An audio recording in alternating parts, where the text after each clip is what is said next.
good to meet you. I'm Anita Girvan. Nice to see you. I am a PhD student here looking at the carbon footprint metaphor. My PhD is interdisciplinary, so I'm trying to balance English and political science and environmental studies. It kind of emerged out of this 2007-ish, this thing went viral, right? What does it mean when we get hailed to reduce our carbon footprints from so many different places? So it got me thinking about, what does that mean? Is it trying to ask us to erase ourselves in some bit? And if so, is that a productive way to look at climate change when we're sort of legacy-oriented cultures?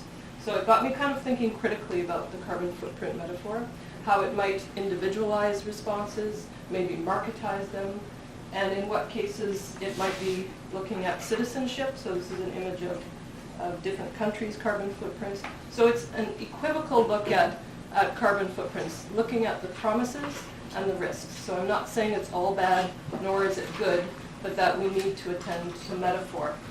And my way of doing that is by a song, which I'm not going to sing here today, but I have recorded previously. It's a 3-minute song. Sorry, I'm already over the 3 minutes because I just introduced it. So I'm trying to also think about how we might think about climate change on different registers with this song. We have the process of a linear dissertation, which tells in kind of jargonistic terms, using our baggage of the canon, whatever canons we're using. But this one I was trying to think of a kind of a dream state. I dreamt up a song, composed it, and I thought if this were my way of going about the dissertation, here's how it would be.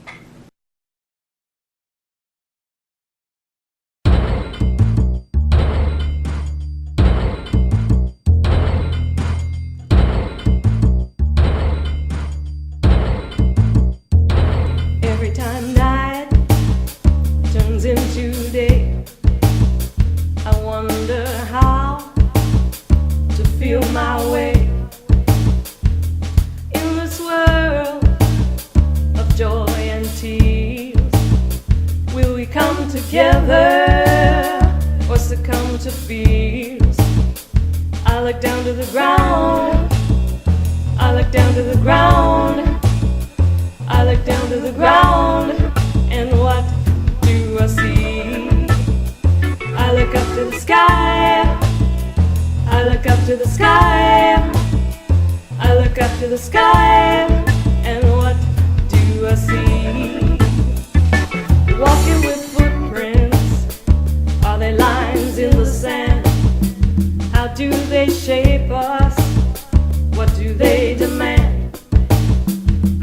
In this world, I see only me. In another, a common humanity. I look down to the ground, I look down to the ground, I look down to the ground, and what do I feel?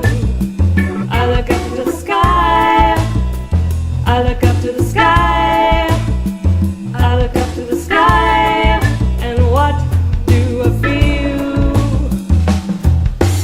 Carbon, carbon, burning bright, source of heat and source of light. What great fear, asymmetry. Look around, is what you see. Carbon, carbon, burning gray, unearthed ancestors, remains of the day. Carbon footprints, green and blue. Through them, what comes into each of us has them. But who are we? And through them can we feel carbon sympathy with our fellows, be they shrimp or trees. Distant relations rising up from the seas. We look up to the sky, we look down to the ground. We look up in the sky, we feel the sea. Can we spell